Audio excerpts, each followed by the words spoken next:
بسم اللہ الرحمن الرحیم۔ السلام علیکم دوستوں، آج ہم ایک قصہ سنیں گے جو قرآن میں حضرت موسیٰ علیہ السلام اور ظالم فرعون کے درمیان گزرا۔ حضرت موسیٰ علیہ السلام اور فرعون کا قصہ ہمارے لیے ایک گہری نصیحت رکھتا ہے۔ اللہ تعالیٰ نے قرآن میں فرمایا، اور جب فرعون نے کہا اپنی قوم کے سرداروں سے کہ یہ لوگ بہت بڑھنے لگے ہیں، ان کو روکنا ہوگا۔ فرعون کے دل میں خوف تھا کہ بنی اسرائیل میں ایک ایسا شخص پیدا ہوگا جو اس کے تخت کو چھین لے گا۔ تفسیر کے مطابق فرعون کو ایک پیشن گوئی یا خواب میں اس بات کا ڈر تھا کہ ایک لڑکا اس کی حکومت کا خاتمہ کرے گا، اس لیے اس نے ہر نئے پیدا ہونے والے مرد بچے کو قتل کرنے کا حکم دیا۔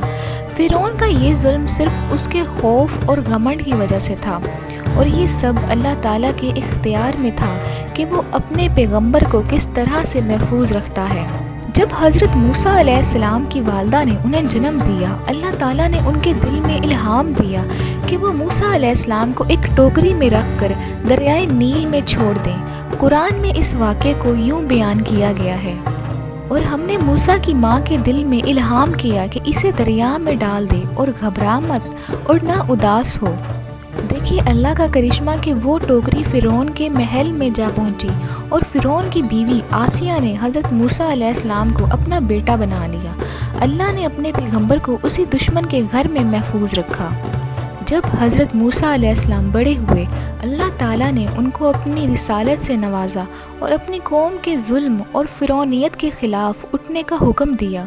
اللہ تعالیٰ نے قرآن میں یہ ارشاد فرمایا، جاؤ فرعون کے پاس، اس نے حد سے زیادہ سر اٹھا رکھا ہے۔ حضرت موسیٰ علیہ السلام اور ان کے بھائی ہارون علیہ السلام فرعون کے سامنے گئے اور کہا، فرعون، اللہ کا پیغام سنو، اللہ ایک ہے اور تمہیں اس کے سامنے جھکنا ہوگا۔ لیکن فرعون نے اللہ کی قدرت اور حق کا انکار کیا اور بھی زیادہ ظالم بن گیا۔ اللہ تعالیٰ نے حضرت موسیٰ علیہ السلام کو معجزہ عطا کیا کہ ان کی لاٹھی سانپ بن جاتی تھی۔ حضرت موسیٰ علیہ السلام نے فرعون کے سامنے یہ معجزہ دکھایا، لیکن فرعون نے اسے ایک جادو سمجھا اور اپنے جادوگر بلوائے۔ جادوگر یہ معجزہ دیکھ کر مسلمان ہو گئے، لیکن فرعون نے انکار اور تکبر سے کام لیا اور بھی ظالم ہو گیا۔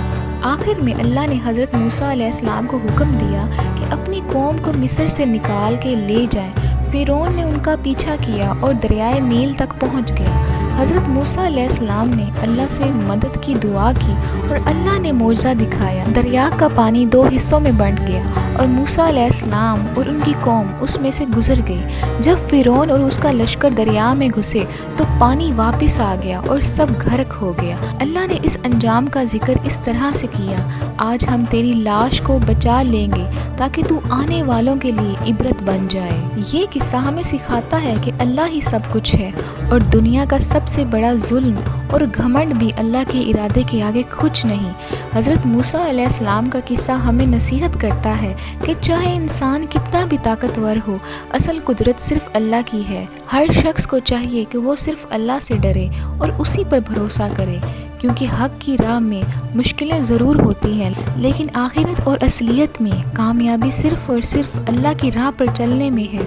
امید ہے یہ قصہ آپ کو انسپائر کرے گا اور آپ اس سے نصیحت حاصل کریں گے۔